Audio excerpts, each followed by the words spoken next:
What's up, everyone? Kevin Oak here. Figured I'll do a little voiceover this week. So here I am. I'm at the Cleveland Velodrome in Cleveland, obviously. I forget which one of these runs this was, but here I'm kind of picking up speed. I'm trying to do like 2 flying laps, basically. This track is 166 meters. The bank in the middle of the turn gets to about 50 degrees, so it's very steep. The standard size track for velodromes is 250. Usually a 250 meter track would be about 30-degree bank. So yeah, here I think I was already slowing down.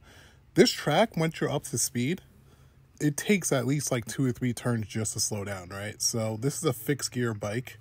Let me just say, so this guy, Weston, he's an ex-Team USA track sprinter, super fast. As you can see, he was whipping this track. Gave me a lot of great advice, so it was cool to see him. If you notice, he kind of started at the top of the track, the top of the bank, and then to actually get his like flying lap in, you cut down. I'll explain it more probably in later videos, but flawless, super fast, super fast. I think on that run for the 200, he did around like 11.5 or something like that. I forget what it was, but super fast. But here I'm doing another run. Obviously, I look a lot slower because I am a lot slower. But I felt a lot better this week. This is my 3rd time on the track. Felt a lot better at trying to keep my line. Felt a lot smoother. Was doing the things I need to do.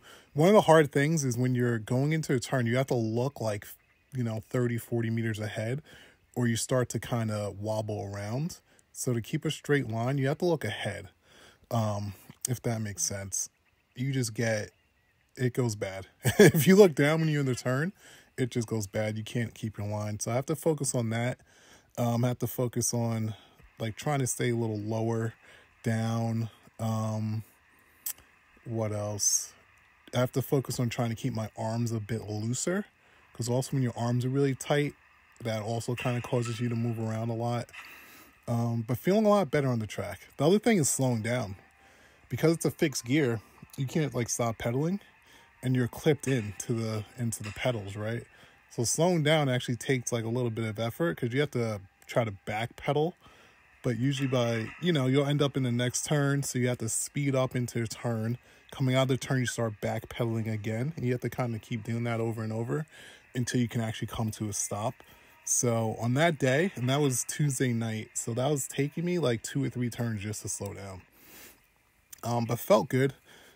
The guy, Weston, he's actually on a team called Pista Elite, right? So yeah, the person who runs that team was there as well. I was talking to him, so I'm actually going to join the team, which is pretty cool. I'm sure it'll be, give me even more motivation to push hard and to learn and to keep trying to progress forward.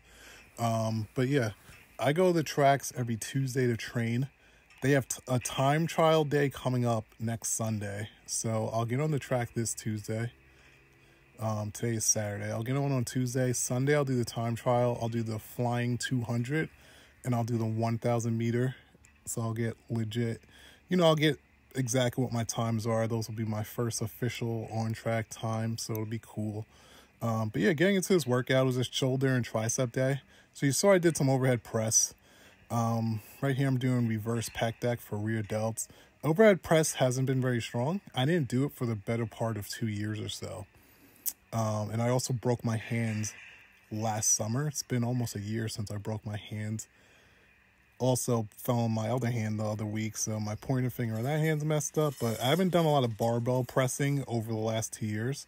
The last 2 months or so, I've been getting into it more. Although I'm already starting to pull back because, I was up to 250 about 2 weeks ago. I'm back down to about 245 pounds. But for cycling, I'm obviously, way overweight, right? I'm not going to get down to 200 pounds or anything like that. That's just not going to happen for me, especially if I'm doing weights at all. It'd be pretty hard for me to get under like 230. If I got to the point where my times were, starting to get better, I would maybe try to actually dive down into like the 220s to really get competitive. But right now I'm so new to cycling. I mean, I started cycling 5 weeks ago. So Main issue with me is my cadence. It's really slow. I just have been doing static lifts and powerlifting for, almost 15 years since I graduated college. So trying to get my feet turning over quickly again has definitely been difficult, and it's going to take a while to really, get to a point where I have a good cadence. Definitely have power, but cadence is an issue. So this was Thursday now for these SSB front squats. Issue I've been having, because I didn't squat for the better part of 2 years, right? I did my last powerlifting competition in April of 2022. I squat 843, and then I went up to like 861 to try to break my own world record and missed. After that, I trained another 2 months or so, and then I kind of stopped squatting because I had a pretty bad SI joint issue, which I still have, but front squatting actually works pretty well. It doesn't really bother it. But because I haven't squatted so much over the last 2 years, I've gotten so weak towards the bottom of my squat, which used to be what I was great at. I used to be a great below parallel squatter. But now when my knees get, near 90 degrees, I'm super weak. So it's going to take some time to build that back, which, it's a challenge, something I work on, right? So, I'm definitely motivated to get that strength back. I think that was just 610 I did. You can see it was just definitely higher than I wanted. So I threw these in the mix, right? One to work on single leg stuff, but also to try to force my knee past 90 degrees and to force myself to start working strength down there, right? Because there is a difference, right? When you're talking about angles with your legs, you do have different strengths at different parts or different angles. So I'm still strong above 90 degrees, but below 90 degrees, I've gotten so weak. So I just have to keep doing it to try to build that strength back. But these were fun, super fucking hard, but fun. And I'll keep doing them. Obviously, doing these with one plate per side was definitely humbling. I wouldn't think it would be that difficult, but these were extremely difficult for me because I've just gotten so weak below 90 degrees. But, I definitely want to compete in powerlifting again at some point. I just turned 38 a month ago. I definitely want to do a meet once I'm 40 plus, and likely, it'd probably be a squat only meet, to be very honest. I can't really deadlift. My lat, when I tore it a couple years back, it just never was the same again. And deadlifting just isn't even remotely fun. It's just my SI joint can't do it. My lat can't do it. I'm very imbalanced. It's just really no reason to force it. But yeah, I would like to compete again once I turn 40. I have some goals for 40 plus for a couple of different activities, but I definitely have a squat goal for when I'm 40 plus. So, I'm trying to get myself on the path to be able to do that once I do turn 40 in 2 years. But yeah, for the leg workout, it was pretty quick. I've shortened most of my weightlifting now because I'm more focused on cycling. So after this, I actually did, and I did like 5 sets here. I just, it's boring watching that shit, right? But after that, I did go out and I did some sprints. I did 30-second efforts, max efforts. I think I did 5 of them on the trail near the gym.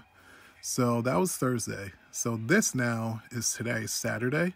Again, I do these because it kind of gets everything in my legs pretty warmed up, especially my hip flexors, my quads, my glutes, and my hamstrings. And they also are starting to get the neuromuscular connections to start moving my feet quicker.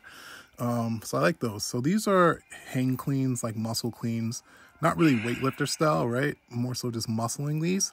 I haven't done these in definitely over 2 years. So very sketchy. I haven't done things that require grip strength in probably over 2 years. So my grip felt weak as hell on these, but it was fun to do them to get moving. I figured this would be good to do before I did sprints today. I only worked up to, I believe, 235. Nothing crazy.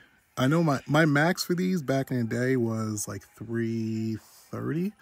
I've muscle cleaned, well, that was from the ground, but I've muscle cleaned and strict pressed either 330 or 350, I forget. I think 330. So definitely a lot of room to go up on these, but I literally haven't done them in over 2 years. So just even getting my body to do these and not, just trying to get them to feel somewhat natural again. Definitely took a bit of effort. That's all I did besides like mobility and stuff. So then I went to the trail to a different part that's very flat, and I was doing longer efforts. So the first one, which I believe, yeah, it's this one, was about 45 seconds all out sprint. Then I did 3 60-second all out sprints.